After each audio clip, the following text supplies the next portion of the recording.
Pay attention. This is yours. When that happens. 3170, we're being held up.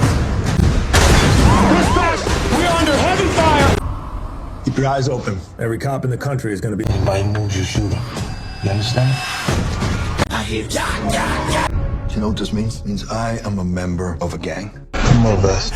Sit down. Put you in handcuffs, drag you down to the stage. We just shoot you. Boom. You're not the bad guys.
Like the whole city go against. Den of Thieves 2018, complete set of analyses and explanations covering the entire film, from its narrative structure and character dynamics to its thematic depth and final revelations. Christian Guedgast's directorial debut immediately establishes a world where the moral line between law enforcement and criminal enterprise has been permanently blurred into a hazy, indistinguishable gray. The film opens not with a heist, but with a brutal armored car robbery, introducing the audience to Ray Merriman's crew and their terrifying efficiency with military hardware and ruthless execution. This opening sequence serves a dual purpose.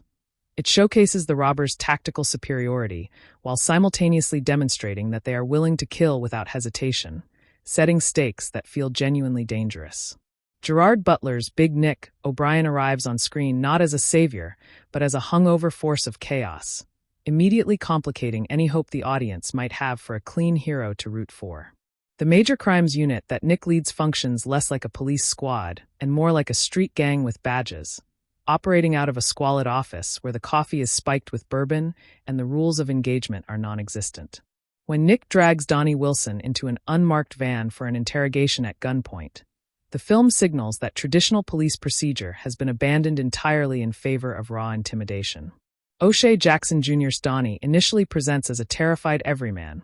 a bartender caught in circumstances far beyond his control, sweating and stammering through Nick's threats with convincing vulnerability. This performance is the film's greatest sleight of hand because every tremble, every panicked glance, and every desperate plea for mercy must work on two levels: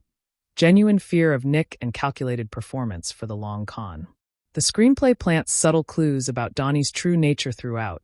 including his surprisingly quick recovery from violent encounters and the way his eyes occasionally flicker with something colder than fear. Nick's personal life is presented as a smoking ruin, his wife having left him and taken their daughters, a situation he handles with all the emotional maturity of a hand grenade. The scenes where Nick stalks his ex-wife's new boyfriend or lurks outside her house feel genuinely uncomfortable because they refuse to frame this behavior as heroic or even sympathetic. This domestic ugliness serves a structural purpose, establishing that Nick's obsession with his work and his quarry is not professional dedication, but a pathological inability to let anything go. Ray Merriman, played with coiled intensity by Pablo Schreiber, is introduced as a man who treats crime as a continuation of his military service rather than its betrayal. His crew operates with the discipline of a special forces unit, using hand signals, covering fire, and breach-and-clear tactics that suggest the war followed them home and never really ended. Bosco, the crew's volatile enforcer, represents the idea that Merriman keeps carefully suppressed, all impulsive violence and hair-trigger aggression barely contained by the structure of the heist. The film takes great care to show the planning stages of the Federal Reserve job, walking the audience through the impossible security measures that make the target seem impregnable. Cameras cover every angle, armed guards patrol constantly, and the money itself is tracked and accounted for through bureaucratic systems designed to catch any discrepancy. The genius of Merriman's plan lies in its counterintuitive logic. They are not stealing money that exists in the system, but money that is being removed from it, currency so worn and damaged that it is scheduled for destruction. This unfit money sits in a shredding room, already written off by the Federal Reserve's accounting, meaning its disappearance would not trigger any alarms or investigations because technically it no longer exists. The plan requires access to the shredding room rather than the main vault, a detail that seems like a minor distinction but proves to be the key that unlocks the entire heist. Donnie's role as the crew's driver appears to be the least glamorous position, requiring him to sit in vehicles and wait while more dangerous men do the actual work of armed robbery. This apparent low status is another layer of misdirection because the driver is the only person who controls the escape, the only one who can move the money from point A to point B without anyone watching. The film's middle section deliberately slows down to focus on the cat-and-mouse game between Nick's unit and Merriman's crew, surveillance footage and stakeouts replacing the kinetic violence of the opening. Nick's interrogation of Donnie in a warehouse that functions as an off-the-books black site reveals how completely the police have abandoned any pretense of legal constraint. The threat of violence hangs over every interaction, with Nick's team surrounding Donnie like wolves, making it clear that cooperation is not a choice but a survival mechanism. When Donnie agrees to wear a wire and inform on Merriman's crew, the audience accepts this as the logical response of a frightened man, never questioning whether such an easily broken person could actually be playing a deeper game. The diner scene between Nick and Merriman is the film's most explicit homage to Michael Mann's Heat, two antagonists sitting across a table and speaking with a strange, adversarial respect. Unlike the Pacino De Niro diner scene, however, this conversation crackles with class resentment and barely contained hostility rather than mutual professional admiration. Merriman sees Nick as a thug with a badge, a working-class bully who chose the easier path of state-sanctioned violence rather than the harder discipline of military service. Nick sees Merriman as a hypocrite, a trained killer who pretends his discipline makes him superior to common criminals when his body count says otherwise. Neither man is entirely wrong, and this mutual contempt makes their eventual showdown feel like an inevitability rather than a possibility. The Federal Reserve heist itself is a masterpiece of tension construction, every step of the plan unfolding with the precision of a military operation while the audience waits for something to go catastrophically wrong. The crew breaches the facility using insider knowledge about security rotations and response times,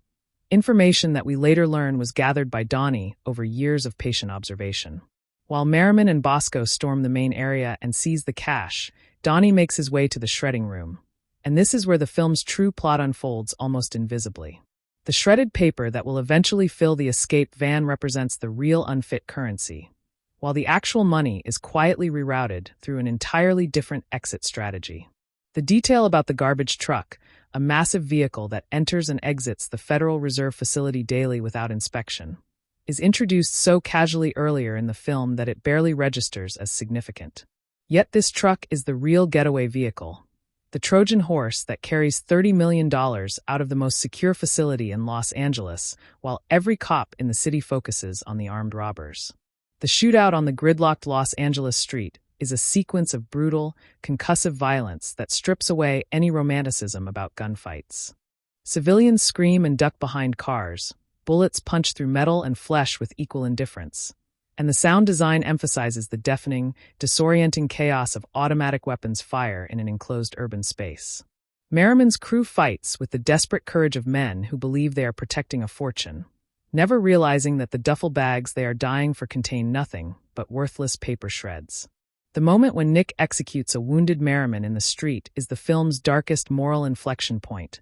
a cold-blooded killing that serves no tactical purpose and represents pure retribution. Nick's face in this moment shows no satisfaction, only exhaustion, as if killing his adversary has brought him no closer to filling the void that drives him. When he opens the van and sees the shredded paper, his expression shifts from confusion to the dawning horror of a man who realizes he has been comprehensively outplayed. The subsequent sequence of Nick retracing his steps, piecing together how he was manipulated, transforms the film retroactively from a straightforward heist thriller into an elaborate con game. The revelation that Donnie was the architect all along recontextualizes every interaction between the two men, every moment of apparent weakness revealed as calculated performance. Nick's discovery in Donnie's empty apartment, a single bullet and a chess piece arranged as a taunting signature, confirms that this was never a pursuit, but a game in which Nick was always several moves behind. The chess metaphor runs deeper than this single image because the entire film functions as a chess match where one player has been sacrificing pieces to set up a checkmate that the other never saw coming. Donnie's recruitment of Merriman's crew takes on a sinister new meaning in hindsight because he essentially fed these highly trained, dangerous men into a meat grinder knowing they would serve as the perfect distraction. The 3 years Donnie spent working at a bar frequented by Federal Reserve employees represents a level of patience and long-term planning that makes him far more formidable than any of the armed robbers. He gathered information not through hacking or bribery, but through the slow accumulation of overheard conversations, casual questions, and the kind of intelligence gathering that leaves no digital footprint. The film suggests that the most dangerous criminals are not the ones with the biggest guns, but the ones with the patience to wait years for a single opportunity. Nick's physicality throughout the film, his bulk and aggression and willingness to throw himself into violence, is revealed in the end as a liability rather than an asset. He was so focused on the physical threat that Merriman represented that he completely overlooked the intellectual threat sitting in the passenger seat. The film's visual language reinforces this contrast. Merriman is shot like a soldier in a war film, all sharp angles and tactical lighting, while Donnie is shot like a background character, often out of focus or relegated to the edges of the frame. This cinematographic choice is a deliberate misdirection, training the audience's attention on the obvious threat while the real danger operates in the periphery. The closing montage in London, with Donnie behind the bar of a new pub surrounded by what appears to be an entirely new crew, suggests that the Federal Reserve job was not an endpoint, but merely one operation in a larger criminal career. His eyes as he watches the news report about Merriman's death betray nothing. No guilt or satisfaction. Just the cool assessment of a man already calculating his next move. The film's critical reception was notably divided, with professional reviewers largely dismissing it as derivative while audiences embraced its gritty energy and rewatchability factor. James Berardinelli and other prominent critics pointed to the overwhelming influence of heat on the film's structure, tone, and even specific scenes. The comparison is undeniably fair because the film wears its influences openly, almost defiantly, daring critics to dismiss it as mere imitation. However, the twist ending provides something that Heat deliberately avoided.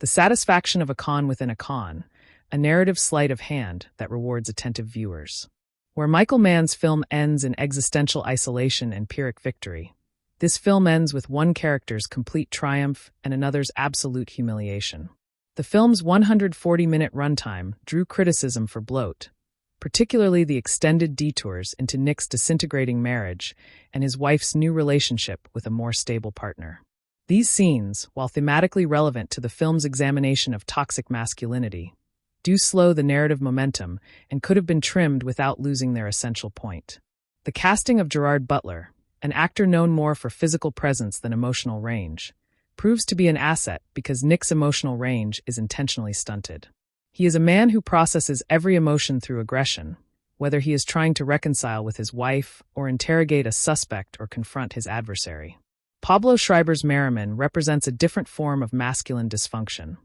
The soldier who cannot function in peacetime and has recreated the conditions of war on domestic soil. His crew's military background is not incidental, but central to the film's thematic argument about what happens when warriors are abandoned by the institutions that train them to kill. The film suggests, without quite stating outright, that the global war on terror produced a generation of men whose skills are only valued in combat zones and who must find their own uses for those skills when they return home. Nick's unit represents the same phenomenon from the institutional side: cops who have adopted military tactics and military mindsets to fight a war on crime that they are constitutionally losing. The disturbing implication is that both sides need each other to justify their existence, because without a worthy adversary, they would have to confront the emptiness of their own lives. The film's box office success, earning roughly $80 million against a $30 million budget,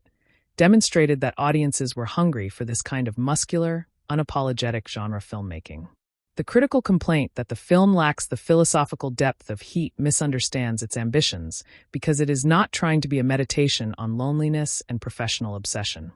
Instead, it aims to be a propulsive crime thriller with a genuinely surprising twist, and by that measure, it succeeds more than its critical reception suggests. The sequel, which follows Nick as he tracks Donnie through the European diamond trade, acknowledges that the most interesting character was never the cop, but the bartender who played everyone for fools. In retrospect, the film belongs to O'Shea Jackson Jr., whose performance anchors the entire narrative deception and makes the ending feel earned rather than cheap.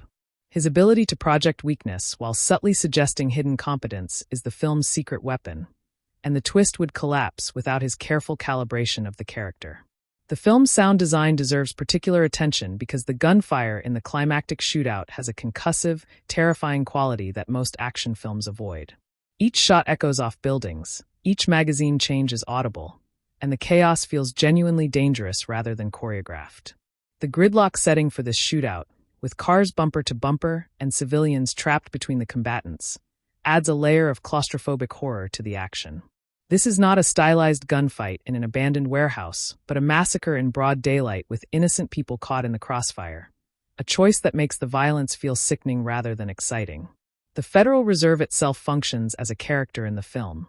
an imposing fortress that represents the impenetrable nature of institutional power. The fact that Donnie defeats this fortress not with explosives but with patience and social engineering is the film's most subversive argument about the nature of security. No amount of armed guards or surveillance cameras can protect against an adversary who is willing to spend years learning the human weaknesses of a system rather than its physical vulnerabilities. The final image of Donnie in London, casually pulling pints and watching the news,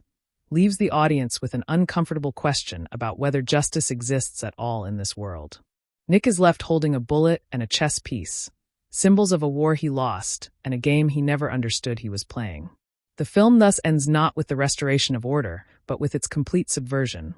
The criminal mastermind free and prosperous, while the cop is left alone with the wreckage of his obsessions. This bleak conclusion, more cynical even than the films that inspired it, represents the ultimate statement on the futility of the war on crime that Nick has been waging his entire adult life. The architecture of deception in this narrative operates on a principle of misdirection, so complete that the film essentially functions as two separate stories, depending on whether the viewer knows the ending or not. A structural achievement that rewards repeated viewing and careful attention to seemingly inconsequential details scattered throughout the earlier scenes. Consider how the film manipulates audience sympathy by positioning Donnie as the underdog, the little guy caught between monstrous forces he cannot possibly control. A narrative frame that taps into deep cultural sympathies for the powerless individual crushed by systems larger than himself, while secretly inverting that entire dynamic. The genius of this manipulation lies in its exploitation of narrative convention, because audiences have been trained by decades of cinema to recognize certain character types, and the frightened bartender who gets in over his head is one of the most reliable and sympathetic archetypes in crime fiction, making it almost unthinkable that this character could be the mastermind. When Nick roughs up Donnie during their first encounter, slamming him against a wall and threatening his life, every frame of the scene is designed to evoke protective outrage in the viewer, a reaction that later feels almost complicit in the grand deception because our sympathy was precisely what the character needed to maintain his cover. The film's understanding of institutional power dynamics adds another layer to this manipulation, because the Federal Reserve represents the ultimate expression of American financial authority, an institution so powerful that it can literally destroy money and create it at will, making the heist feel less like theft and more like a redistribution of power. Donnie's infiltration of this institution, through its human vulnerabilities rather than its physical defenses, speaks to a deeper truth about how power actually operates in the modern world, where information and access matter far more than weapons and brute force, a lesson that Nick never learns despite his entire career being built on the latter approach. The bar where Donnie works becomes in retrospect a kind of intelligence-gathering hub, a neutral ground where Federal Reserve employees let their guard down after hours, sharing gossip and complaints and procedural details that would never be discussed in formal settings, transforming casual conversation into actionable intelligence over the course of years. This patient approach to criminal enterprise stands in stark contrast to the immediate gratification violence that characterizes both Merriman's crew and Nick's unit, suggesting that the film's real argument is about the superiority of intelligence over force, of waiting over striking, of the long con over the armed robbery. The tragedy of Merriman's character arc becomes more poignant upon reflection because he genuinely believed he was the architect of his own destiny, a military tactician executing a perfect plan, when in reality he was a pawn in someone else's game from the moment Donnie approached him with the Federal Reserve scheme. His military discipline, the very quality that made him seem so formidable, was also the quality that made him predictable, because Donnie could count on Merriman following the plan exactly as laid out, never deviating, never questioning the fundamental premises of the operation, marching straight into his own death with professional precision. The film's treatment of loyalty and betrayal operates on multiple levels simultaneously because Donnie betrays everyone, Merriman's crew and Nick's unit alike. Yet the film never frames this as moral failure so much as strategic necessity, a cold calculus where personal bonds are irrelevant compared to the successful execution of the plan. Nick's betrayal of his own moral code, such as it was, comes when he executes the wounded Merriman in the street, an act that crosses a line even for a character who has spent the entire film operating in the shadows of legality, and this moment of pure vengeance rather than justice represents his complete surrender to the darkness he has been flirting with throughout. The parallel between Nick and Merriman, both men who have surrendered to their worst impulses,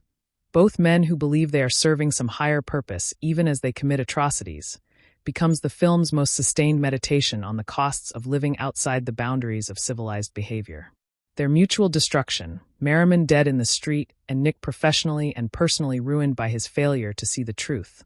suggests that the film's moral universe punishes not criminality, but the arrogance of assuming you understand the game you are playing. Donnie survives and thrives precisely because he never assumes he is the smartest person in the room, never underestimates his opponents, never lets ego drive his decision-making, qualities that neither Nick nor Merriman could claim with any honesty. The chess piece left for Nick is specifically a queen, the most powerful piece on the board, capable of moving in any direction and striking without warning, a symbolic identification that Donnie makes explicit without ever speaking a word, claiming his victory with elegant silence rather than triumphant gloating. The bullet left alongside the queen carries its own symbolic weight because it represents the violence that Donnie has transcended, the crude tool of men like Nick and Merriman who solve problems by destroying them rather than outthinking them,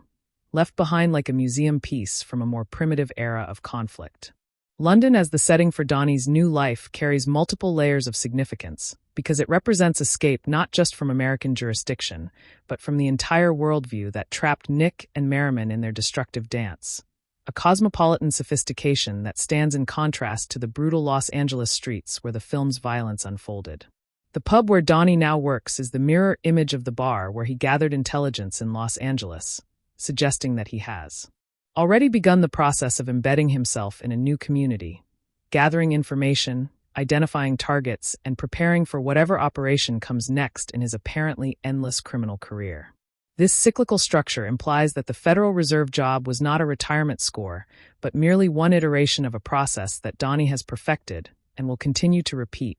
each time disappearing and re-emerging in a new city with a new identity and a new crew of disposable soldiers to do the dangerous work. The film's visual palette reinforces this thematic contrast between the old world and the new, with Los Angeles rendered in harsh sunlight and deep shadows, a city of exposed brutality, while London appears in the closing moments bathed in the soft, forgiving light of a pub interior where secrets can be whispered and plans can be laid without fear of discovery. The absence of any female characters with real agency in the narrative has been noted by critics as a significant limitation, with Nick's ex-wife and Merriman's girlfriend functioning primarily as symbols of the domestic life these men have failed to achieve rather than as fully realized individuals with their own motivations and desires. This gender dynamic, while problematic from a representational standpoint, does serve the film's thematic interests by emphasizing the hypermasculine world these characters inhabit, a world where women exist only as prizes to be won or lost, as evidence of a man's success or failure rather than as partners or equals. The toxic masculinity that suffuses every frame of the film is not endorsed so much as documented, with the camera observing male violence and emotional repression with a clinical detachment that occasionally tips into critique, particularly in the scenes where Nick's inability to process his feelings leads him to destroy what remains of his family relationships. Nick's confrontation with his daughter's new stepfather, a man who represents everything Nick is not, stable and present and emotionally available, crystallizes his fundamental inadequacy as a human being even as it demonstrates his physical dominance and willingness to intimidate. The stepfather's quiet refusal to be baited into Nick's preferred mode of conflict, his insistence on resolving the situation through words rather than violence, represents a path that Nick could have taken but rejected at every opportunity, a road not traveled that haunts the margins of his story. The film's soundtrack, with its driving percussion and electronic textures, creates a sense of relentless forward momentum that mirrors the characters' inability to stop, to reflect, to change course before they crash into the walls they have built around themselves. The score during the heist sequences shifts into a more atmospheric register, building tension through sustained tones and subtle rhythmic pulses rather than bombastic orchestral swells, a choice that enhances the sense of professional competence rather than emotional excitement. The sound of the shredding machines in the Federal Reserve, a constant industrial hum that underlies the heist sequences, becomes in retrospect a kind of death knell for Merriman's crew, the sound of their fate being sealed even as they believe they are achieving their greatest triumph. The film's editing during the climactic revelation sequences deserves particular attention because the rapid cross-cutting between Donnie's escape and Nick's realization creates a rhythm of dawning horror that mirrors the audience's own processing of the twist, each cut revealing another piece of the puzzle clicking into place. The earlier scenes between Nick and Donnie take on an almost comedic quality in retrospect because every interaction that appeared to be a predator tormenting his prey is revealed as a master performer manipulating his audience. Donnie's fear a mask he wears as comfortably as the apron he tends bar in. The moment when Nick forces Donnie to drink from a dirty glass, a petty cruelty designed to establish dominance, reads completely differently when you understand that Donnie is silently cataloging this humiliation, filing it away as one more reason why Nick deserves the destruction that is coming for him. The film's treatment of class resentment operates as a persistent undercurrent because Merriman's crew are not career criminals but former soldiers who served their country and returned to find no place for themselves in the economy they protected, a bitterness that Donnie exploits without necessarily sharing. Donnie's own class position as a service worker, invisible and underestimated, gives him access that neither the cops nor the robbers could ever achieve because nobody notices the bartender, nobody sees the janitor, nobody pays attention to the person who cleans up after the important people have finished their important work. This invisibility is his superpower, and the film makes a quiet argument that the people who actually run the world are not the ones with guns and badges and tactical gear, but the ones who understand that true power comes from being underestimated, from being the person nobody sees until it is far too late. The Federal Reserve employees who frequented Donnie's bar never considered for a moment that the friendly bartender who remembered their drink orders and laughed at their jokes was systematically extracting information that would eventually enable the largest heist in the institution's history. Their casual arrogance, the assumption that service workers are part of the furniture rather than active agents with their own agendas, is the vulnerability that Donnie exploits with surgical precision, and the film invites us to consider how many other institutions might be similarly vulnerable to the people they have trained themselves not to see. The film's critical failure to achieve the status of heat, the comparison that every reviewer felt compelled to make, obscures its genuine achievements as a piece of popular entertainment that understands exactly what its audience wants and delivers it with professional competence. Where Heat aspired to tragedy, to the weight of Greek drama transposed onto the streets of Los Angeles. This film aspires to cleverness, to the satisfaction of a puzzle box that clicks open in the final moments to reveal a hidden mechanism that was operating in plain sight the entire time. These are different artistic goals with different measures of success, and judging the film by standards it never set for itself does a disservice to the genuine craft on display in its construction, its pacing, and its commitment to a twist that fundamentally reconfigures the audience's understanding of everything they have witnessed. The film's influence on the heist genre in the years since its release can be seen in the increasing emphasis on long cons and hidden masterminds over straightforward armed robbery. A shift that this film did not originate, but certainly helped to popularize with its commercially successful example. The blue-collar aesthetic that pervades every frame, from the unglamorous locations to the worn faces of the supporting players to the functional rather than fashionable clothing choices, creates a sense of verisimilitude that grounds even the more improbable plot developments in a recognizable reality. This is not the sleek, sophisticated world of Ocean's 11, but the bruised, hungover world of people who commit crimes because they have no better options and catch criminals because they are too broken to do anything else with their skills and their rage. The film's refusal to glamorize either side of the law enforcement divide, presenting both cops and robbers as fundamentally damaged people making destructive choices, creates a moral vacuum at the center of the narrative that the audience must navigate without the comfort of a clear hero to root for. Nick's final moments on screen, holding the chess piece and the bullet in his empty apartment, represent not just defeat but existential nullification because his entire identity was built on being the predator, the hunter, the man who always got his man, and the revelation that he was prey all along destroys the foundation of his self-conception. The question the film leaves unanswered, perhaps intentionally, is whether Nick can rebuild himself from this wreckage, or whether the destruction of his professional identity will also destroy whatever remained of his humanity. A question that the sequel would eventually take up, but that this film leaves hanging in the air like gunsmoke. Donnie's fate, by contrast, is presented as a kind of apotheosis, the invisible man revealed as the puppet master, the bartender ascending to a plane of criminal achievement that the gun-wielding tough guys who dominated the film's runtime could never even imagine, let alone reach. The final image of Donnie pulling a pint and watching the news coverage of the massacre he orchestrated without shedding a single tear for the men who died executing his plan is perhaps the coldest moment in a film that has been cultivating emotional detachment as a survival strategy from its opening frames. This coldness is not a flaw but the point, the film's ultimate statement about what it takes to win in a world where everyone is playing an angle, and the only unforgivable sin is being dumb enough to believe that loyalty and honor mean anything in the face of $30 million untraceable dollars and a clean escape to a country with no extradition treaty. The bullet left behind was never a threat but a memorial, a marker for the death of Nick's illusion of control, and the chess queen was never a taunt but an invitation to a game that Nick has already lost. Sitting alone in an apartment that smells of stale beer and failure, while the man who beat him pours another round for customers who have no idea they are being served by a ghost. The opening armored car robbery functions as a microcosm of the entire film's philosophy, demonstrating that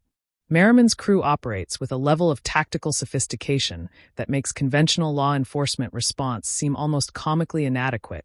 Yet this very superiority contains the seeds of their destruction because it blinds them to threats that cannot be met with firepower and flanking maneuvers. When the armored car guards are executed with clinical efficiency, the film announces that it will not offer the comfort of last-minute rescues or miraculous survivals, establishing a universe where consequences are permanent and mistakes are paid for in blood, rather than dramatic tension that resolves harmlessly before the credits roll. The sound of the shotgun blasts in this opening sequence echoes through the parking structure with a metallic finality that the film's sound designers carefully calibrated to feel less like movie gunfire and more like the sickening percussion of actual violence, a choice that sets the tone for every subsequent action sequence in the narrative. Pablo Schreiber's physical performance as Merriman deserves deeper analysis because he communicates volumes through posture and movement rather than dialogue, his spine perpetually straight, his gestures economical, his stillness projecting a coiled menace that words would only dilute, creating a character who feels like a weapon that has been left on safety but could switch to lethal at any moment. The contrast between Merriman's military bearing and Nick's slouching, lumbering physicality externalizes their different relationships to violence. with Merriman treating it as a discipline to be mastered and Nick treating it as an appetite to be fed, a distinction that the film explores through their parallel trajectories toward destruction. Nick's introduction scene, hungover and disheveled, eating greasy fast food while responding to the armored car massacre, immediately subverts expectations of the heroic detective arriving at the crime scene with sharp insight and moral clarity, replacing that archetype with something far more troubling and far more interesting. The donut shop where Nick and his team congregate functions as their version of the bar where Donnie works, a neutral ground where information is shared and hierarchies are reinforced through ritualized behavior.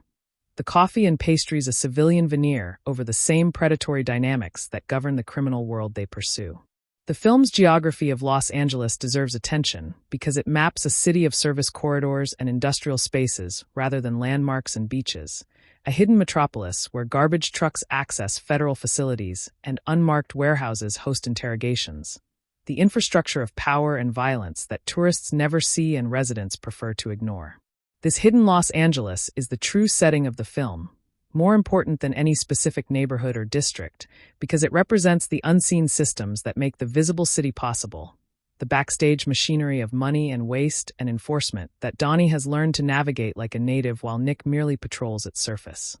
The Federal Reserve Building itself is presented as a character with its own psychology, a fortress designed to project impenetrability through sheer mass and institutional gravity. Yet the film reveals that this psychological defense is also its greatest vulnerability because the humans inside have been lulled into complacency by the building's reputation. The scene where Donnie first proposes the heist to Merriman takes place in a location carefully chosen for its lack of surveillance potential, an open space where electronic eavesdropping is impossible and trust must be established through face-to-face communication, a meeting of two predators sizing each other up before deciding whether to hunt together. Merriman's decision to trust Donnie, to incorporate this seemingly soft civilian into his hardened crew of combat veterans, represents the fatal misjudgment that will destroy him. Yet the film makes this decision understandable by showing how thoroughly Donnie has constructed his cover identity, how perfectly he plays the role of the frightened amateur who needs protection from the big bad world. The crew's other members, less developed than Merriman and Bosco, still register as individuals through small details of behavior and speech, the driver's nervous energy, the safecracker's quiet professionalism. Each man a specialist who has found in crime the only market for skills that society trained them to possess and then discarded when they were no longer needed. Bosco's particular brand of violence differs from Merriman's in its emotional quality. Where Merriman kills with detached efficiency, Bosco kills with something that looks like joy, a distinction that matters because it makes Bosco unpredictable in ways that even Merriman cannot fully control, introducing an element of chaos into the crew's otherwise disciplined operations. The scene where Bosco threatens Donnie in the bar, testing his nerve with casual cruelty, plays differently on second viewing because we understand that Donnie is not enduring this abuse but cataloging it,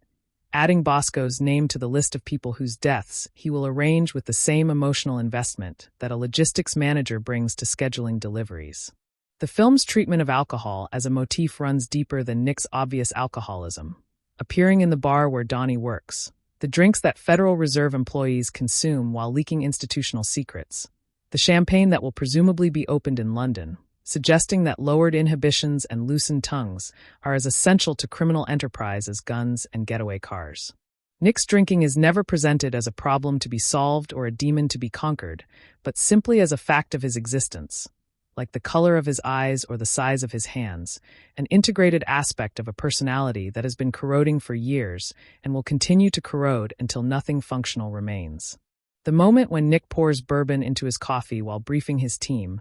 and no one reacts because this is clearly normal behavior, tells us more about his unit's culture than any amount of explicit dialogue could convey, establishing that the Major Crimes Unit has normalized dysfunction to the point where it has become invisible to its participants. The film's costume design reinforces character through small choices rather than broad strokes, with Nick's ill-fitting suits suggesting a man who purchases clothes for a body he no longer has or perhaps never had,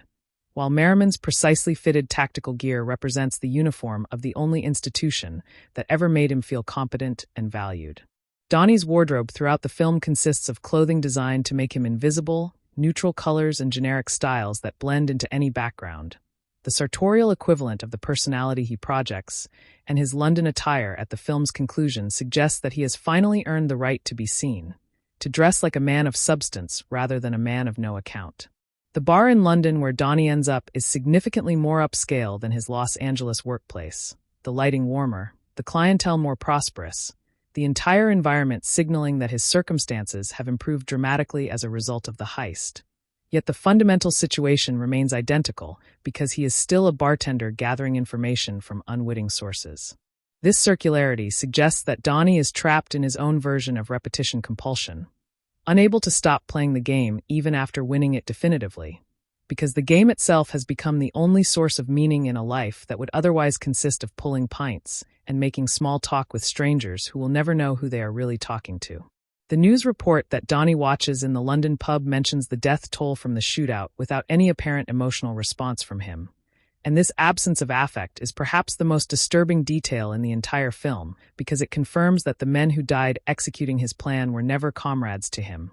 never even fully human, merely tools to be used and discarded. This instrumentalization of human life places Donnie in a moral category entirely separate from Nick or Merriman because they at least recognized each other as adversaries worthy of respect, whereas Donnie recognizes no one as anything other than a resource to be exploited or an obstacle to be removed. The chess queen left for Nick is not just a signature but a confession, an acknowledgement that Donnie has been playing a game with human pieces, moving them around the board according to a strategy that only he could see, sacrificing pawns and rooks and knights without hesitation when the sacrifice advanced his position. Nick's failure to recognize the game while it was being played stems from his assumption that chess is a metaphor rather than a literal description of how power operates, that the world is a place of direct confrontation rather than indirect manipulation, an assumption that Donnie exploits with the precision of a grandmaster playing against an opponent who does not even know the rules. The film's title, with its religious connotations of thieves and dens, suggests a judgment that extends beyond the criminal characters to encompass the institutions they rob and the society that produced them all. A den being not just a hiding place but a place of corruption, a site where normal moral rules are suspended and predators gather to share their spoils. The Federal Reserve, in this reading, is as much a den of thieves as the bar where Donnie works or the warehouse where Nick conducts. His interrogations, an institution that destroys money and creates it according to algorithms that benefit the already wealthy, a legal form of theft that makes Merriman's armed robbery look almost honest by comparison. The film's cynicism about institutions extends to law enforcement, the military, the financial system, and the family, leaving no structure standing that might provide a foundation for moral judgment or ethical behavior. A comprehensive nihilism that is rare in mainstream American cinema and contributes to the film's distinctive atmosphere of moral exhaustion. Nick's family scenes, often cited by critics as unnecessary bloat, actually serve the essential function of demonstrating that even the most fundamental human relationships have been corrupted by the same dynamics of power and betrayal that govern the film's criminal plot, that there is no refuge from the war of all against all. The moment when Nick's daughter looks at him with fear rather than love, seeing the predator her father has become rather than the protector he imagines himself to be, is more devastating than any bullet wound could be because it destroys the last illusion Nick maintained about his own essential goodness. His ex-wife's new partner represents not just a romantic rival, but an alternative model of masculinity, one based on provision and presence rather than domination and absence, and Nick's inability to even comprehend this alternative, let alone emulate it, confirms his tragic limitation as a human being. The film suggests that Nick's obsession with catching Merriman is partly driven by his need to prove that his way of being a man, the violent dominating way, is superior to the gentle providing way that has replaced him in his own family, a psychological motivation that he himself probably does not fully understand. Merriman's parallel obsession with completing the heist, even when circumstances suggest aborting the mission, stems from a similar need to prove that his military discipline and tactical expertise have value in a civilian world that has no use for them, that he is not a discarded weapon, but a functioning instrument of purpose. Both men are fighting to prove their relevance in a world that has moved past them, and this shared desperation gives their final confrontation its tragic weight. Two dinosaurs clawing at each other, while the mammal that is Donnie scurries past them both to inherit the Earth. The evolutionary metaphor is not accidental because the film consistently associates Donnie with adaptability, with the ability to change his environment and his identity to suit circumstances, while Nick and Merriman are associated with fixed positions, with the inability to adapt, with the stubborn insistence on meeting force with force until force destroys them. The garbage truck that carries Donnie's money to freedom is the perfect vehicle for his philosophy, unglamorous and overlooked and absolutely essential to the functioning of the city, much like the man himself, and its daily passage through the Federal Reserve's security perimeter represents the institutional blind spot that no amount of armed guards can correct. The shredded paper that fills the escape van, the worthless decoy that costs multiple lives, becomes in retrospect a bitter joke at the expense of everyone who mistook appearance for reality. Everyone who assumed that the obvious target must be the real target. Everyone who underestimated the quiet man in the corner. Nick's team members, who have followed him into moral and legal gray areas throughout the film,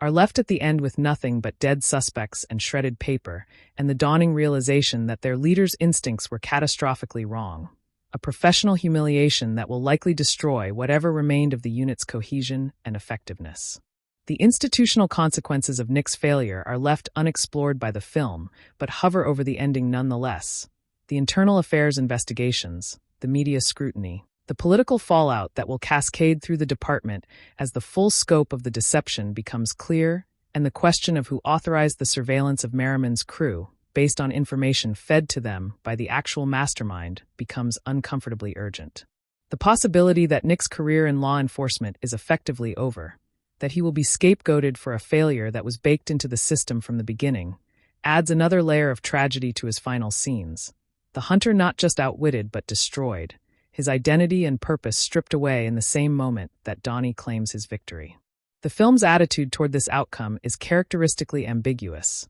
neither celebrating Nick's destruction nor mourning it, simply observing it with the same detached eye that has watched every other act of violence and betrayal in the narrative, leaving the audience to supply whatever moral judgment they feel is appropriate. Donnie's escape to London, often read as a triumphant conclusion to his arc, contains its own notes of ambiguity, because a man who has betrayed everyone he ever worked with must live forever with the knowledge that everyone who knows his true nature has reason to want him dead, that trust is a luxury he can never again afford,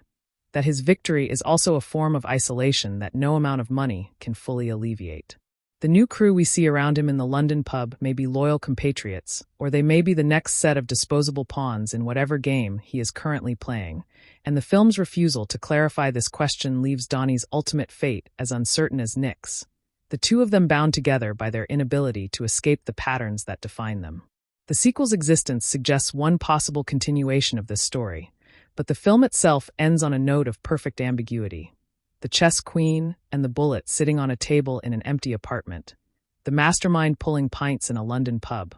the cycle of predation and betrayal continuing into an unwritten future that the audience must imagine for themselves. This open-endedness is appropriate for a film that has consistently refused to provide easy closure or moral clarity, that has insisted on the complexity of its characters and the ambiguity of its situations, that has trusted its audience to navigate the ethical wilderness it depicts without the guidance of a narrator or the comfort of a clear distinction between heroes and villains. The film's final gift to attentive viewers is the realization that every scene, every line of dialogue, every apparently throwaway detail was laid in place with the precision of a chess master setting up an endgame,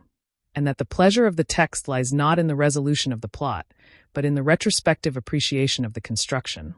the slow revelation of a design that was hiding in plain sight from the very first frame. That design, the intricate architecture of deception that Donnie builds over 3 years and the film reveals over 2 hours, stands as a monument to the intelligence of its creators and the sophistication of its audience. A puzzle that rewards solving without ever patronizing the solver. A heist film that steals not just money, but the audience's assumptions about who deserves to win and what winning actually means in a world where everyone is playing an angle, and the only unforgivable sin is being dumb enough to believe that you are the smartest person in the room.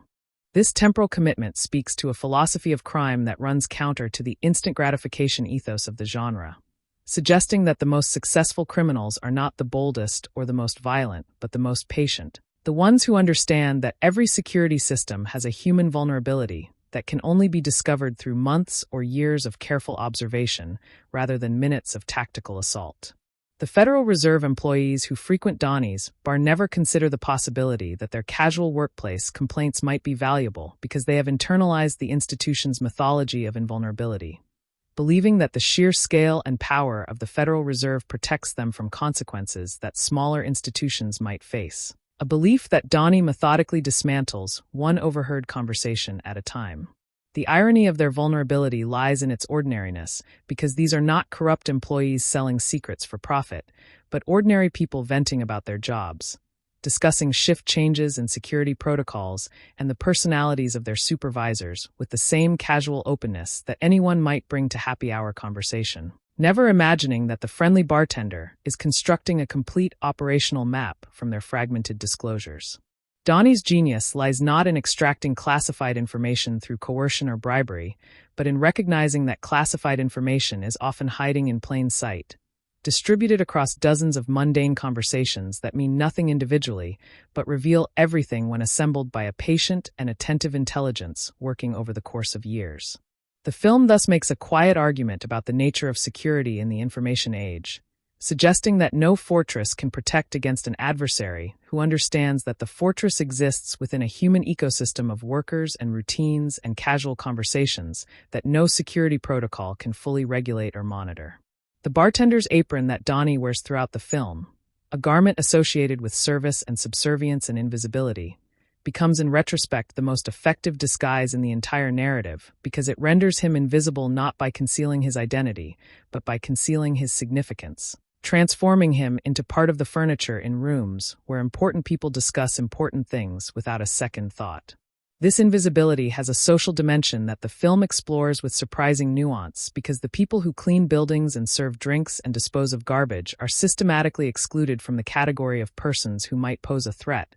a blind spot that crosses class and race and professional boundaries, and that Donnie exploits with the precision of a social scientist testing a hypothesis. The film's interest in class dynamics, while never foregrounded in the manner of a social realist drama, permeates every scene in ways that reward attention, from the contrast between Nick's squalid office and the Federal Reserve's gleaming corridors to the difference between the weapons available to criminals and the resources available to the institutions they rob. Merriman's crew steals with military-grade equipment that was presumably acquired through the same networks that arm actual militaries. Yet this firepower is ultimately useless against the institutional power represented by the Federal Reserve, a building that cannot be breached by force, but only by the kind of slow social infiltration that Donnie has mastered. The film suggests, without quite stating, that the era of the armed robber is ending, that Merriman and his crew are the last practitioners of a dying art form. Dinosaurs who have not yet realized that the meteor has already struck and the world now belongs to creatures like Donnie who operate in the realm of information and manipulation rather than force and intimidation. This historical transition maps onto broader changes in the nature of crime and power in the 21st century. The shift from physical theft to cybercrime and social engineering, from the brute extraction of value to the subtle redirection of flows that are already occurring, from robbing the train to rerouting the tracks, so the train delivers its cargo to a different destination without ever knowing it has been robbed. The Federal Reserve heist is a perfect expression of this new paradigm because the money Donnie steals was already scheduled for destruction, already removed from the ledgers, already consigned to oblivion by the very systems designed to track and protect it, making the theft not a subtraction from the institution's assets, but a redirection of its waste stream, a crime that the victim will never even discover. The shredded paper that fills the escape van represents not just a decoy, but a metaphor for the heist itself, because what appears to be worthless has been made to seem valuable through a trick of perception.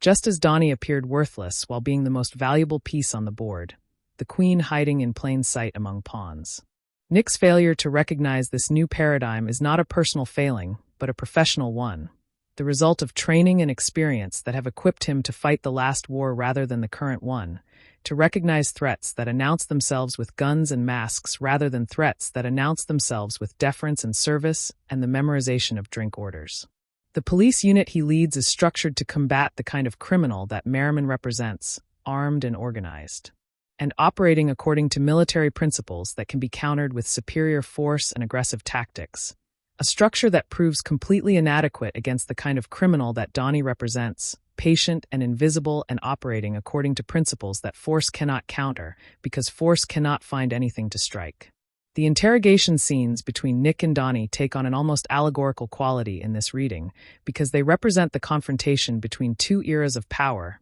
the old paradigm of physical dominance meeting the new paradigm of information manipulation. And the old paradigm wins every individual encounter while losing the war so completely that it never even realizes the war is happening. Nick's physical intimidation of Donnie, the slamming against walls and the threats of violence and the forced consumption from dirty glasses, represents the full repertoire of the old paradigm's tools, and every time Nick employs these tools he feels victorious because Donnie responds with fear and submission, never realizing that this response is as calculated as every other aspect of Donnie's performance. The dirty glass that Nick forces Donnie to drink from becomes a symbol of everything Nick misunderstands about power because he sees the act as a demonstration of dominance, a humiliation inflicted on a weaker person, when in reality it is Donnie who is allowing this humiliation to occur. Donnie who is choosing to absorb this degradation because it serves his larger purpose. Donnie who is using Nick's need to dominate as yet another tool in a kit that contains many tools. The true power relationship between the two men is the inverse of what it appears to be on screen, with the apparently powerless man controlling the apparently powerful man through the manipulation of appearances, a dynamic that the film sustains for 2 hours before revealing the truth in a few minutes of devastating reversal. This reversal is so effective because the film has trained its audience to see the world through Nick's eyes, to measure power in terms of physical presence and aggressive action, to mistake submission for weakness and dominance for control, a training that the final act systematically demolishes along with Nick's career and self-conception. The audience's complicity in this misreading is part of the film's design because we want to believe that the frightened bartender is exactly what he appears to be, that the world is organized according to principles we can recognize and predict, that the tough cop with the badge and the gun is the protagonist whose perspective we can trust. When the twist reveals that we have been as thoroughly deceived as Nick, the film invites us to examine our own assumptions about power and agency, our own tendency to overlook the invisible people in the corners of our world, our own vulnerability to the same kind of manipulation that Donnie has practiced on everyone around him for years. This invitation to self-examination is what elevates the film above its genre peers because a lesser heist thriller would have been content with the twist as a plot device, a clever reversal that makes the audience gasp, while this film uses the twist as a thematic argument, a demonstration that the world is not what we have been trained to see, and the people we have been trained to ignore are often the ones who actually control the outcomes we attribute to more visible actors. The sequel's decision to follow Donnie rather than Nick acknowledges this thematic reality because the bartender was always the more interesting character, the one whose perspective contained the story rather than the one whose perspective was contained by a story he never understood, and the continuation of his adventures represents a structural correction to the misdirection of the first film. Nick's role in the sequel, tracking Donnie through the European diamond trade, repositions him as the antagonist in someone else's story rather than the protagonist of his own, a demotion that reflects the thematic shift from the old paradigm to the new, from the era of the cop to the era of the con artist. The film's legacy, beyond its box office success and its sequel, lies in its contribution to the evolution of the heist genre away from the celebration of masculine prowess and toward the celebration of intelligence and patience, a shift that reflects broader cultural changes in how we understand power and who we recognize as powerful. The critical establishment's lukewarm reception of the film, with its complaints about derivativeness and bloat and the unlikability of its characters, missed the extent to which the film was operating on 2 levels simultaneously, telling a familiar story on the surface while constructing a completely different story underneath. A story that only becomes visible in retrospect when the surface narrative has been stripped away by the final revelation. This doubleness is the film's deepest structural achievement because it manages to be both a conventional heist thriller and a subversion of conventional heist thrillers at the same time, satisfying the audience's desire for action and violence and masculine posturing, while simultaneously exposing the emptiness of those satisfactions and the futility of the worldview that produces them. The gunfight that kills Merriman and his crew is both the spectacular action climax that the genre demands and a demonstration of the pointless brutality that the genre usually glorifies, a sequence that delivers the visceral excitement of combat while showing exactly what that combat costs in terms of human life and civic order and the safety of innocent bystanders. The civilians caught in the crossfire, the terrified drivers and passengers whose cars become cover for combatants, are the film's most pointed critique of the action movie tradition because they represent the real-world consequences of the violence that the genre typically presents as consequence-free entertainment, the collateral damage that the camera usually frames out, but that this film insists on including. The traffic jam that traps the combatants and their victims alike is a metaphor for the larger stalemate that the film depicts, the gridlock of a society in which cops and robbers have become indistinguishable in their methods and their effects, equally willing to endanger the public they claim to serve or ignore, equally trapped in patterns of behavior that can only end in death or disgrace or both. Donnie's escape from this gridlock, his quiet departure while everyone else is shooting and dying and screaming, represents the only viable exit from the trap that the film's world has become, the only path that does not lead to a body bag or a prison cell or an empty apartment with a chess piece and a bullet and the taste of absolute defeat. The garbage truck that carries him to freedom is the final indignity for the old paradigm because it is literally a vehicle for waste removal, a symbol of the society's excretory functions, and it passes through the most secure perimeter in Los Angeles without inspection because nobody considers garbage worth stealing and nobody considers garbage collectors capable of theft. This is the insult that compounds the injury for Nick because he was not just outsmarted but outclassed, defeated by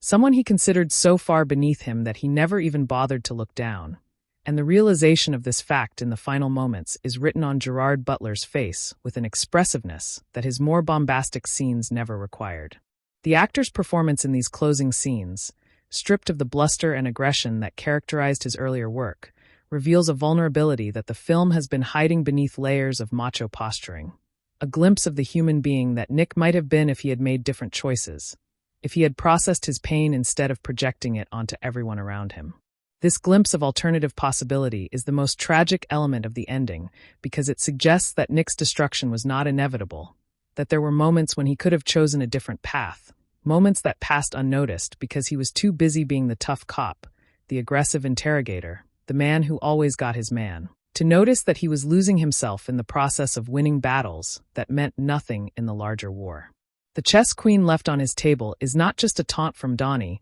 but a judgment from the universe, a declaration that the game has been played and lost by someone who never understood that he was playing, who confused the ability to knock pieces off the board with the ability to win, who measured victory in bodies and arrests rather than in outcomes and consequences.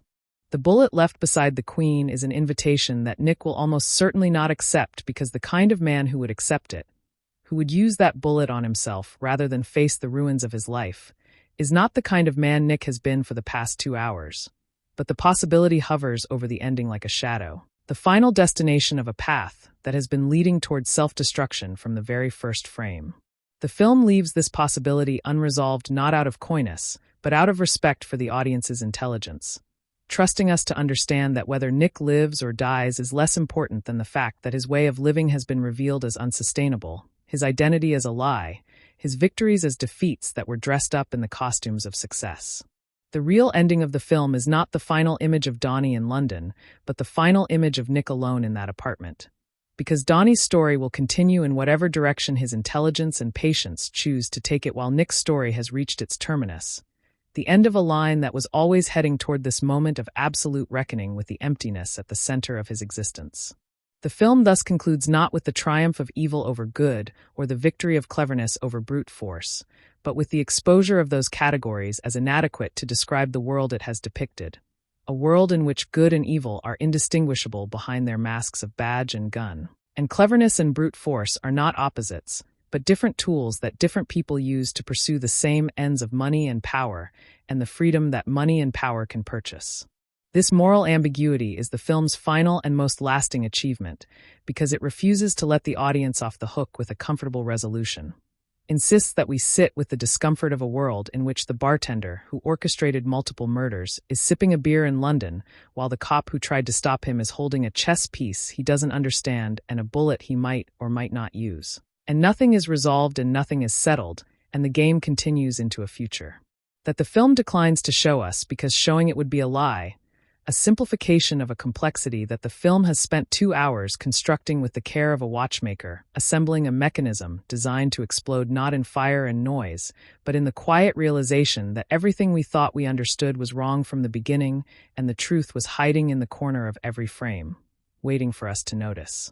The psychological architecture of Donnie's character demands deeper excavation because his ability to sustain a performance across years rather than hours suggests either profound discipline or profound dissociation. A man who has so thoroughly submerged his true self beneath layers of constructed identity that the question of whether an authentic Donnie still exists becomes genuinely unsettling to contemplate. When we watch him flinch under Nick's aggression, stammer through interrogations, and project the helpless terror of a man in over his head, we are watching not an act in the conventional sense, but the complete inhabitation of an alternative self. A version of Donnie that must feel real even to him in the moments he performs it, because any flicker of the mastermind beneath the mask would register on Nick's predatory instincts and destroy the entire operation. This level of method performance within the diegesis of the film positions Donnie as an artist of deception whose medium is human perception, and his canvas is the entire institutional apparatus of law enforcement and organized crime, both of which he manipulates with the same practiced ease with which a painter applies pigment to canvas. The loneliness inherent in this existence, years spent cultivating relationships that are entirely instrumental, friendships that are merely intelligence gathering opportunities, romantic connections that serve operational purposes, suggests a man who has sacrificed his capacity for genuine human connection on the altar of criminal ambition. A Faustian bargain whose terms the film leaves us to infer rather than stating explicitly. The London pub at the film's conclusion, with its warm lighting and convivial atmosphere, presents a surface image of contentment that may be as deceptive as every other surface the film has presented, because a man who has built his life on the manipulation of appearances cannot simply stop manipulating appearances when the job is done, cannot turn off the machinery of deception like a light switch and exist in authentic relation to anyone, least of all himself. The new crew surrounding him, laughing and drinking and celebrating a victory whose details they may or may not fully understand, could be genuine friends and partners, or they could be the next set of pawns in a game whose rules Donnie rewrites whenever the existing rules become inconvenient for his purposes. And the film's refusal to clarify this ambiguity is its final act of fidelity to the character it has created. The chess metaphor that runs through the film's closing moments deserves expansion because chess is not merely a game of strategy, but a game of complete information, where both players can see the entire board and all possible moves, a condition that Donnie violates by keeping his pieces invisible until the moment of checkmate, playing a version of chess that his opponents do not even recognize as chess until the game is already over. Nick believes he is playing a game of physical dominance, of surveillance and pursuit and violent confrontation, when he is actually a piece in a game of psychological manipulation whose rules he never learned, whose board he cannot see, whose very existence he cannot acknowledge without admitting that his entire career has been built on a misunderstanding of how power actually operates in the world he patrols. The tragedy of Nick's character is not that he loses, but that he never understands what game he was playing, that he goes to his grave or his disgrace or whatever fate awaits him after the credits roll still believing in the efficacy of the methods that have just been demonstrated to be utterly useless against the kind of adversary who actually threatens the order Nick imagines himself to be protecting. This epistemic closure, the inability to learn from experience because experience is being interpreted through categories that preclude learning, is the film's most damning commentary on the institutional culture of American law enforcement, an institution so committed to its own mythology of righteous violence that it cannot recognize threats that operate outside the framework that mythology provides. The major crimes unit that Nick leads is filled with men who share his limitations, who have been selected and trained and promoted because they excel at the kind of confrontational policing that works against the kind of criminals who announce themselves with guns and masks. A selection process that systematically excludes anyone who might recognize the Donnies of the world before those Donnies have already won. The film's critique of this institutional blindness is not delivered through speeches or sermons, but through the architecture of its plot, which demonstrates rather than argues that the most dangerous criminals are precisely those who do not look like criminals, who do not act like criminals, who have understood that the performance of harmlessness is the most effective weapon in an arsenal that has rendered traditional weapons obsolete. The gun that Donnie never fires, the violence he never personally commits, the blood that he sheds only through proxies who die believing they were the architects of their own destruction. This abstention from direct violence is not moral compunction but strategic calculation, an understanding that the person who pulls the trigger is always more vulnerable than the person who arranges for the trigger to be pulled by someone else. The legal implications of this distance between Donnie and the violence his plans necessitate are significant because even if Nick could somehow prove Donnie's involvement in the Federal Reserve heist, the actual crimes of armed robbery and murder were committed by Merriman's crew, who are conveniently dead, leaving Donnie legally insulated from consequences, even as he is morally drenched in the blood of everyone who died executing his design. This legal insulation is the ultimate expression of the film's cynicism about justice because it suggests that the law is as easily manipulated as the people who enforce it,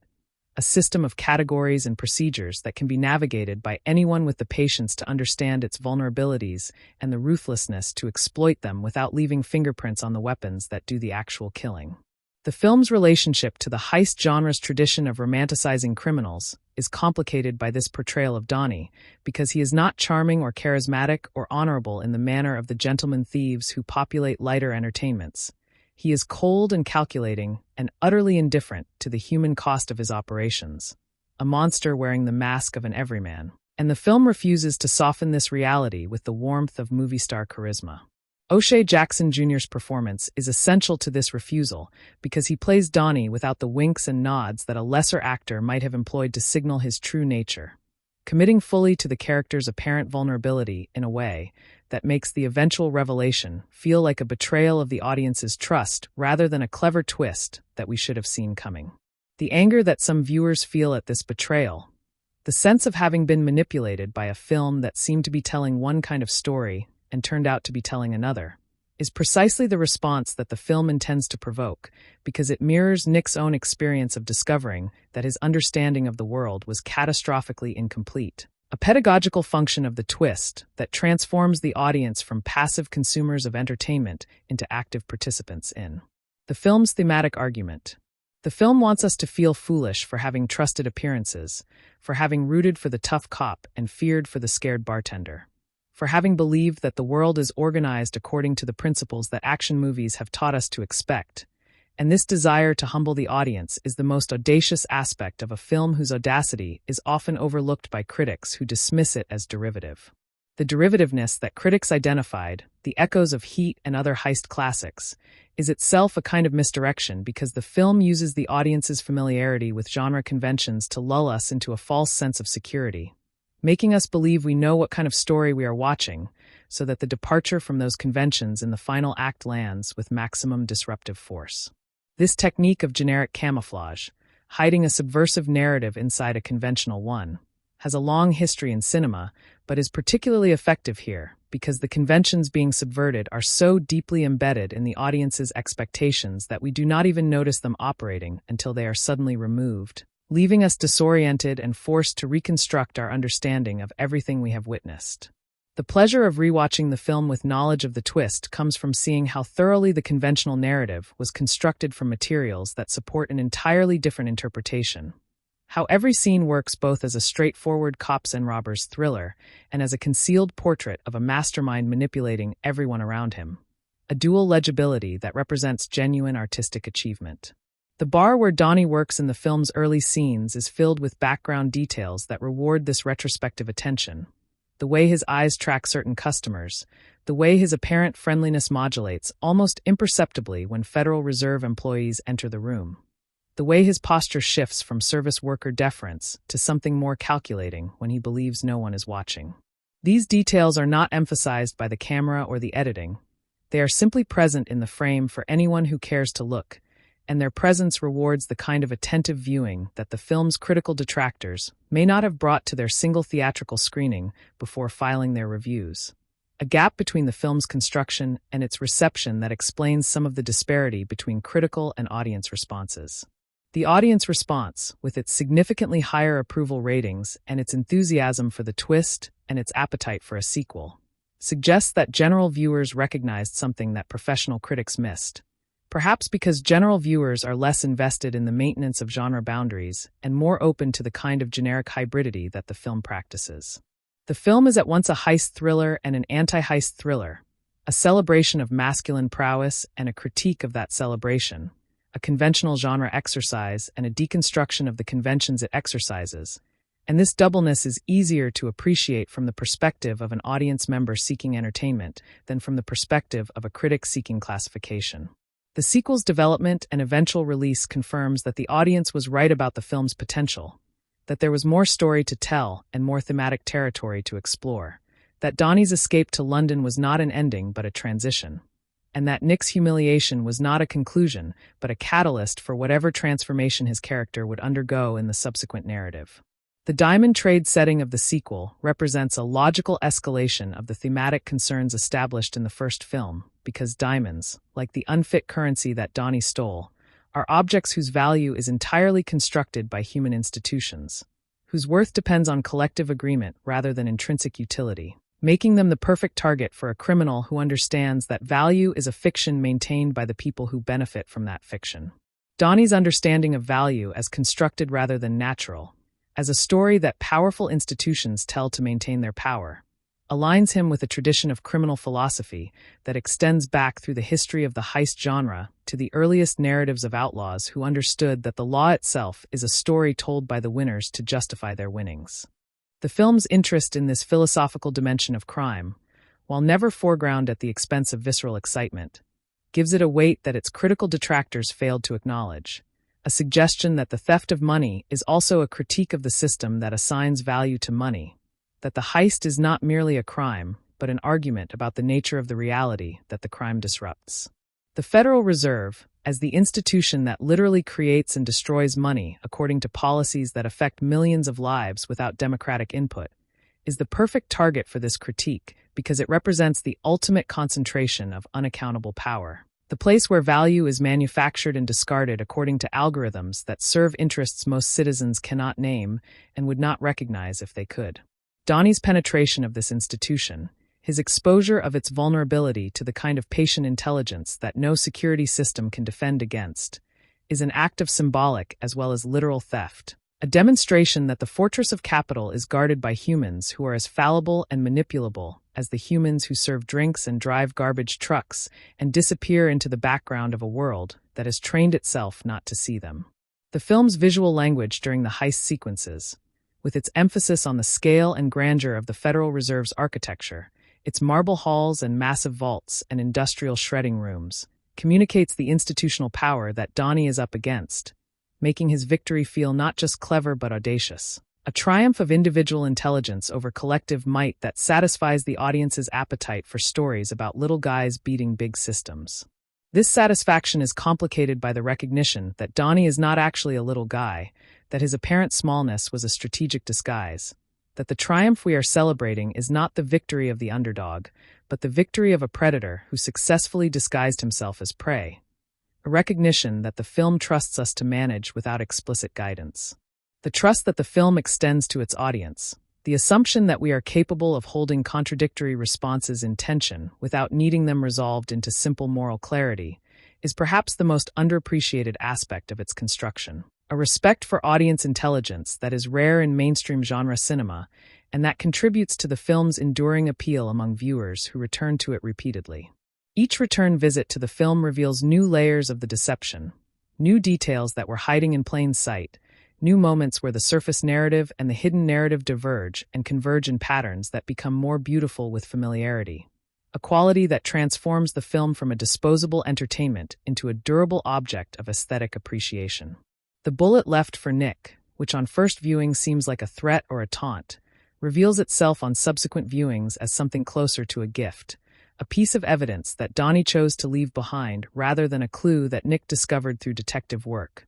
A final demonstration that Donnie controls even the terms of his own exposure, that Nick's understanding of what happened is itself a story that Donnie has constructed for him. This meta-narrative dimension, in which the character who appears to be the protagonist is actually a character in a story written by the antagonist, transforms the film into an allegory of storytelling itself, a demonstration that the person who controls the narrative controls reality, that the battle between cop and criminal is ultimately a battle between competing accounts of what is happening and who matters and what anything means. The film's title, with its biblical resonance, suggests that this battle is ancient, that thieves have been hiding in dens since scripture was written,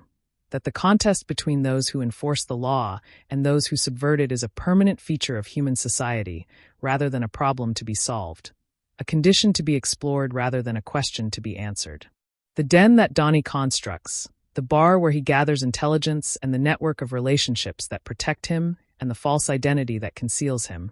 is a temporary structure that can be dismantled and rebuilt elsewhere whenever necessary. A portable home for a man who can never have a permanent home because permanence would make him findable, would make him accountable, would make him vulnerable to the kind of retaliation that he has spent his entire career avoiding by staying invisible. The film ends with Donnie in a new den, surrounded by new allies, watching the news of his old allies' deaths with the detachment of a man reading about events in a country he has never visited.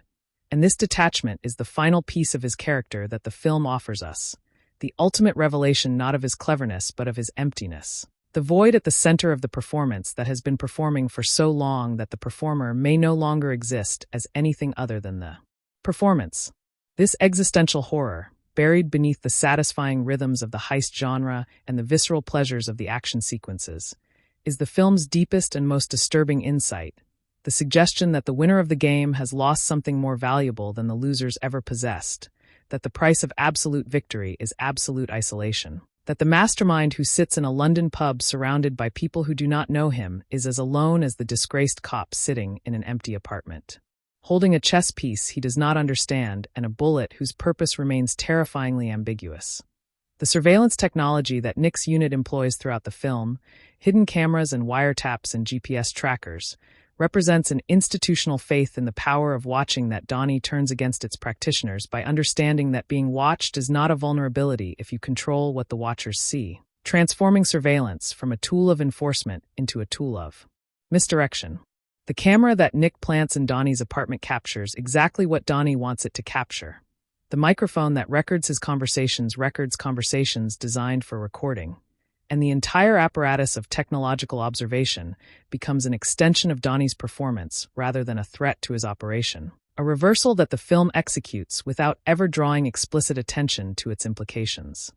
This reversal speaks to a broader anxiety about surveillance in the digital age because the proliferation of cameras and microphones and data collection has not produced the transparency that its advocates promised, but has instead created new opportunities for those who understand how to manipulate the machines to construct realities that the machines will certify as authentic. Donnie's understanding of this dynamic places him ahead of both the criminals he manipulates and the cops who pursue him, because both groups still believe in the objectivity of surveillance, still trust that what the camera sees is what actually happened, still fail to recognize that every recording is a construction framed by choices about what to record and how to interpret what has been recorded. The film's own visual style, with its handheld camera work and naturalistic lighting and avoidance of obviously staged compositions, participates in this critique by presenting itself as unmediated reality, even as every frame has been carefully constructed by filmmakers who understand that the appearance of authenticity is itself a stylistic achievement requiring as much craft as the most obviously artificial visual approach. The documentary aesthetic that Christian Gyudgast employs, inherited from the tradition of urban crime films that stretches back through Michael Mann to the cinema verite movements of the 1960s,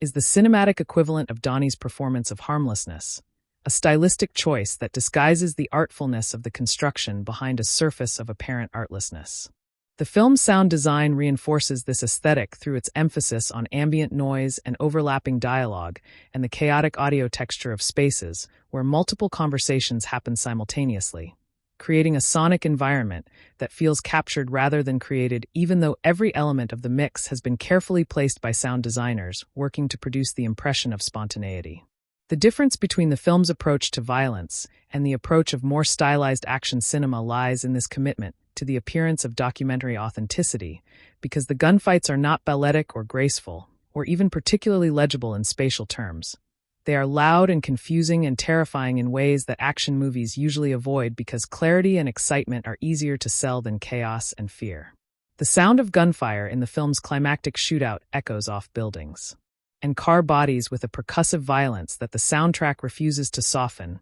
each shot a concussive event that seems to damage the air itself, And this commitment to sonic realism is a moral choice as much as an aesthetic one, because it refuses to make violence appealing even as it makes violence viscerally present. The civilians who scream and run and hide during this sequence are not extras performing background action, but presences whose terror the film insists on acknowledging, cutting away from the combatants to show the faces of people who did not choose to be part of this battle, and whose lives may end because they were in the wrong place at the wrong time during a war that has nothing to do with them. This acknowledgement of collateral damage distinguishes the film from its predecessors in the heist genre, because even Heat, for all its influence on this film's aesthetic, stages its climactic shootout in a relatively depopulated urban space, where the only people at risk are the combatants themselves. A choice that makes the violence more morally palatable even as it makes the violence more spectacular. The gridlock setting of this film's shootout, by contrast, traps civilians in the middle of the violence without the possibility of escape,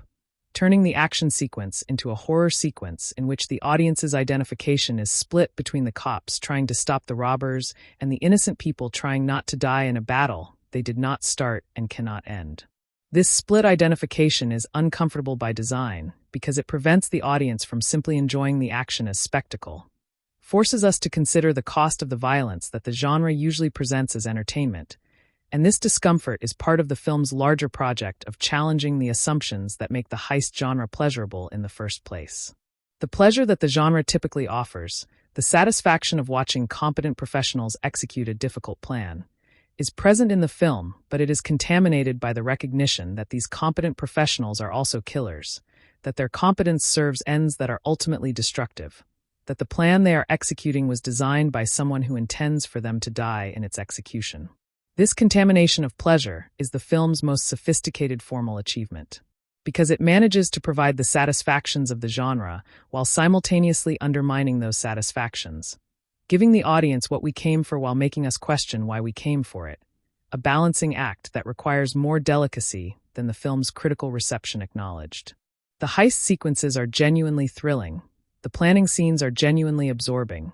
the confrontations between Nick and Merriman are genuinely tense, and all of these generic pleasures are delivered with professional skill even as the film is laying the groundwork for their eventual subversion, a dual operation that requires the filmmakers to believe in the genre even as they are deconstructing it. This belief distinguishes the film from cynical exercises that deploy genre conventions without conviction, because you cannot effectively subvert a genre that you do not love, cannot undermine conventions that you have not mastered, cannot surprise an audience that you have not first learned to satisfy.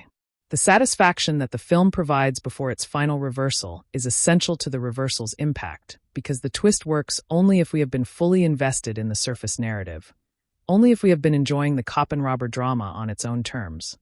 only if we have forgotten that the bartender exists as anything other than a supporting player in someone else's story. The film's structure thus mirrors Donnie's strategy because both depend on the audience's willingness to focus on the obvious story while the real story unfolds in the periphery, a homology between form and content that represents the highest level of artistic integration,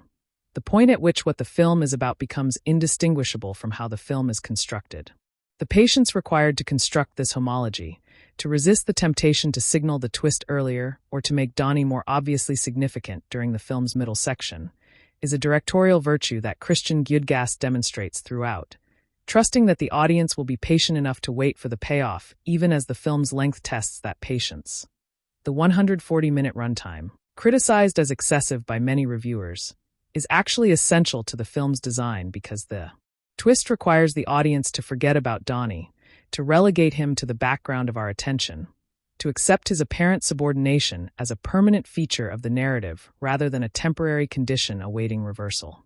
This forgetting takes time because the initial impression of Donnie as significant, the attention we pay to him during his early scenes with Nick, must be allowed to fade, must be replaced by our investment in the more dramatic conflict between the cop and the robber, must become a dormant memory rather than an active expectation. The film's middle section, with its extended focus on Nick's domestic problems and Merriman's tactical planning and the cat-and-mouse game between their respective crews, serves this function of distraction, occupying our attention with material that is interesting enough to hold us, but not so compelling that we forget there is a bartender somewhere in the background of the story, waiting. The waiting is the point because Donnie's entire strategy depends on waiting, on the willingness to let other people occupy center stage while he operates in the wings, and the film's willingness to make the audience wait alongside him. To share in the patience that his plan requires creates a structural identification between viewer and character that pays off in the final revelation. When we realize that we have been waiting alongside the mastermind without knowing it,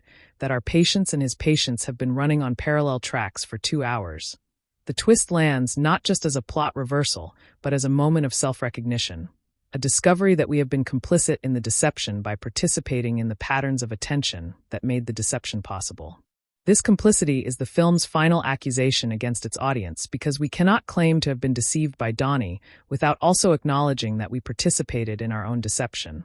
that we looked where the film told us to look and ignored what the film told us to ignore, that we were as easily manipulated as Nick and Merriman and everyone else who mistook the appearance of power for its reality. The difference between the audience and Nick is that we get to enjoy our manipulation, to appreciate the craft that went into deceiving us, to rewatch the film and see all the clues we missed, while Nick must live with the consequences of his manipulation in a world that does not offer the comfort of a rewind button. This difference is the gap between entertainment and experience, between the safe danger of fiction and the actual danger of life, and the film's willingness to leave Nick in that gap while allowing us to escape into the pleasure of narrative resolution is perhaps its most conventional gesture. The one moment where it chooses to be a movie rather than an argument about the nature of reality. The chess piece and the bullet, symbols that resonate with meaning in the context of the film's thematic structure, are also props in a theatrical production, objects that signify closure and resolution in the manner that narrative conclusions require. And their dual function as thematic statement and narrative device is a reminder that even the most serious film is still a construction designed to produce effects in its audience. The effect that the film aims to produce, the mixture of satisfaction and disquiet that characterizes the experience of watching it,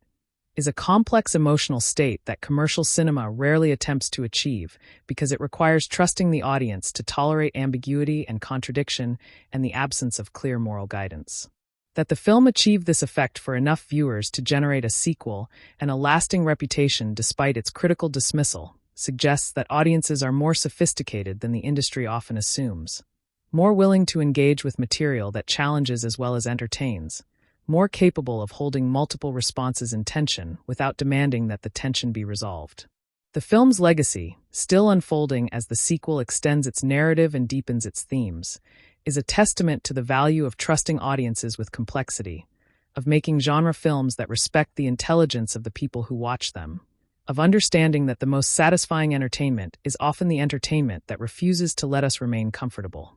The geographic trajectory of the narrative, moving from the sun-scorched sprawl of Los Angeles to the rain-slicked streets of London, maps a journey from exposure to concealment, from a city where everything is visible under harsh light to a city where fog and history and the weight of centuries provide cover for those who know how to disappear into the ancient fabric of urban anonymity. Los Angeles functions in the film as a city of surfaces, its strip malls and parking structures and wide boulevards offering nowhere to hide for those who do not understand that the most effective hiding place is not shadow but ordinariness. Not darkness, but the bright glare of visibility that renders certain kinds of people invisible precisely because they are everywhere and nowhere simultaneously. The Federal Reserve Building, with its monumental architecture designed to communicate permanence and impregnability, stands an ironic counterpoint to the fluidity of the money it houses. Money that flows through circuits and ledgers and shredding rooms. Money that can be created and destroyed by keystrokes.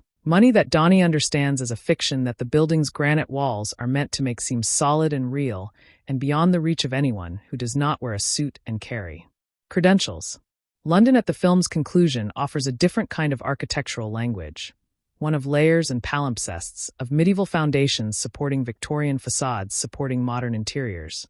A city that has learned over centuries to absorb and conceal and forget, making it the natural habitat for a man whose entire existence depends on the capacity of urban environments to swallow identities and erase traces. The pub where Donnie pulls pints in the final scene is a space defined by warmth and conviviality and the performance of community. Yet the film's visual treatment of this space, with its amber lighting and deep shadows and the careful framing that keeps Donnie slightly apart from the camaraderie around him, suggests that even here, surrounded by apparent friends and colleagues, he remains fundamentally alone. a performer who has forgotten how to leave the stage. This solitude is the unspoken cost of his victory, because a man who has spent years pretending to be someone else cannot simply stop pretending when the job is done,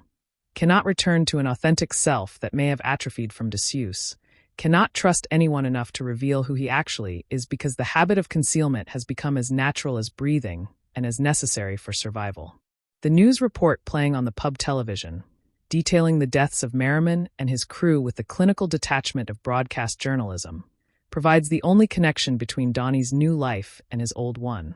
A connection that he observes without visible emotion, because emotion is a luxury that a man in his position cannot afford. A vulnerability that could be exploited by anyone sharp enough to notice that the bartender's eyes linger a moment too long on the footage of a massacre he orchestrated.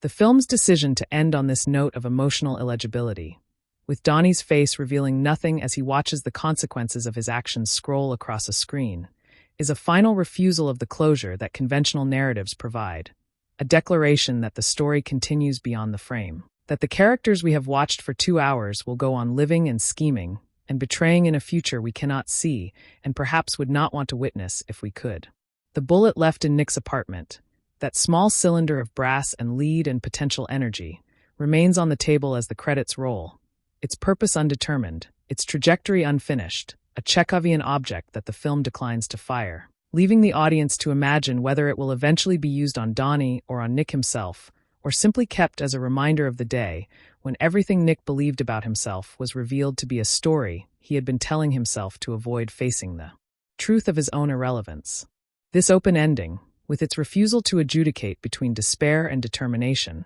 between the possibility of Nick's redemption and the probability of his destruction, is the film's final gift to its audience, because it trusts us to complete the story for ourselves, to decide what happens next based on our own understanding of the characters and our own beliefs about human nature and our own tolerance for ambiguity. A trust that is rare in mainstream cinema and precious for the same reason.